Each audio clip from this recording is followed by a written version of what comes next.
Ito, ang latest weather update. Alamin ang pinakasariwang ulat panahon ngayon dito sa Information TV Educational Channel 2. Makikita natin dito sa latest satellite images itong mga makakapal na kaulapan sa malaking bahagi ng Luzon ay ang patuloy na pag-iral ng southwest monsoon o hanging habagat. At sa kasalukuyan, inaasahan natin na for the next 24 hours, magpapatuloy itong mataas sa tsansa ng mga kaulapan at mga kalat-kalat na pag-ulan na sinasamahan ng mga pagkulog at pagkidlat sa extreme northern Luzon o sa areas ng Batanes at Babuyan Islands.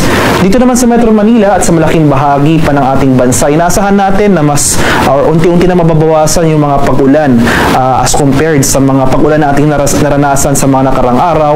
So generally, fair weather conditions na ating inaasahan, mostly cloudy conditions ngayong umaga, pero inaasahan natin na throughout the day, maliit yung chance ng mga tuloy-tuloy na pag-ulan. Pero andyan pa rin yung mga chance ng thunderstorms, especially nga sa hapon hanggang sa gabi. At sa kasalukuyan, may minomonitor rin tayong low pressure area sa labas ng ating Philippine Area of Responsibility. Nandito ito sa northeastern boundary ng ating PAR. Hindi naman natin ito inaasahang magiging isang ganap na bagyo sa mga susunod na araw at wala rin itong magiging epekto sa namang bahagi ng ating bansa.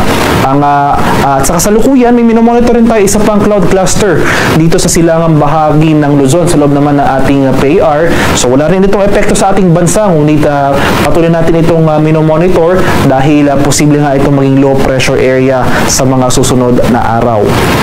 At para naman sa ating forecast weather conditions sa mga susunod na araw, itong ang cloud cluster sa loob ng ating Philippine Area of Responsibility, posibleng maging isang low pressure area sa mga susunod na araw. So kakibat nito ang possible slight enhancement na ating southwest monsoon or hanging habagat in the next days. Samantala ito namang low pressure area sa labas ng ating PAR, hindi natin inaasahan maging bagyo at mananatiling malayo sa ating bansa at wala rin itong magiging epekto sa namang bahagi ng ating kapuluan.